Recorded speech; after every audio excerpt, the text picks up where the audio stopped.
Today in our 2017 Hyundai Santa Fe, we're going to be installing Etrailer.com's 2-inch trailer hitch receiver, part number E98841. And this is what our hitch looks like when it's installed. As you can see, the cross tube is going to be visible underneath the bumper, but it's going to be tucked back far enough to where it won't detract from the looks of the vehicle. It's a Class 3 2-inch by 2-inch hitch receiver, so it's going to be great for all of your towing needs. It uses a 5/8 inch hitch pin and clip. Now, one doesn't come included with this, but you can pick one up here at Etrailer.com. It utilizes plate-style safety chain loops with very large openings, so it should be able to accommodate just about every size safety chain.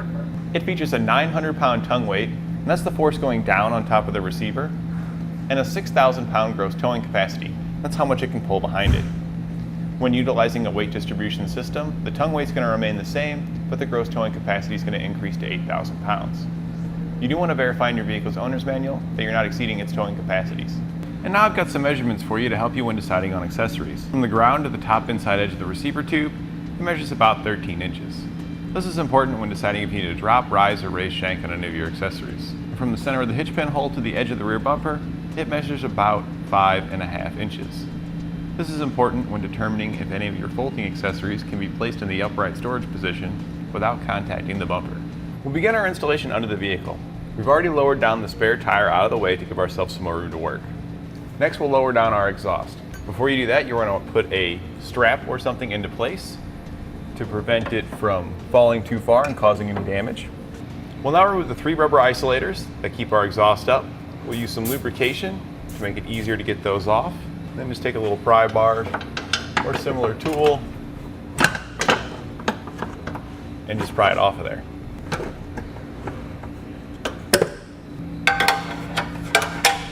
After we've got our last one off, we can loosen up our strap as need be to get our exhaust to come down. We'll then remove the underbody panels on both the driver's and passenger side. On the driver's side, you'll have 4 pins you need to remove, and there'll only be 3 on your passenger side. We'll pop out the center of the push pin, and that'll allow us to pull the rest of it down.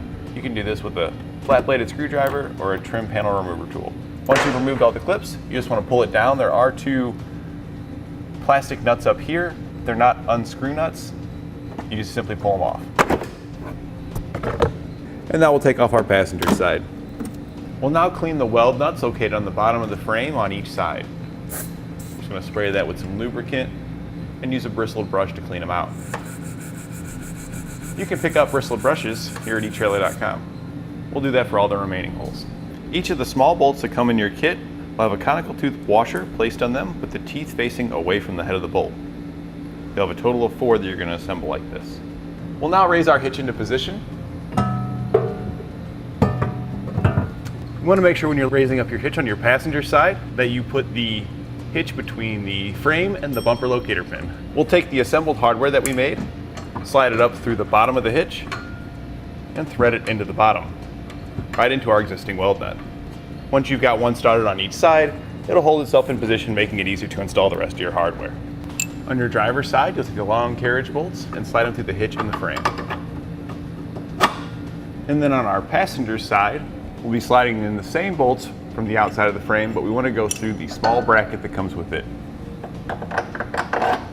And we'll do that with both bolts.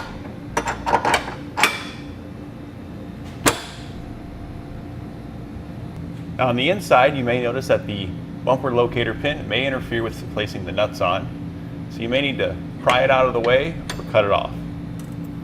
We're just going to pry ours over a little bit, just enough to get our nut on. We'll take the flange nuts that come in the kit and thread those on each of the carriage bolts we slid through the frame. We'll do this on the other side as well. We'll now go back and tighten down all our hardware. The larger bolts and nuts will tighten down with a 19mm socket,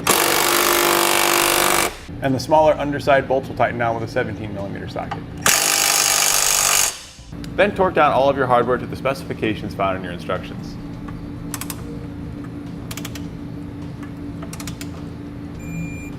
We can now put our exhaust back up, so we'll use some lubrication to make it easier to slide back on. Just lift it up and push it right back into position. We'll do that with the remaining 2 hangers. We can now take our strap back down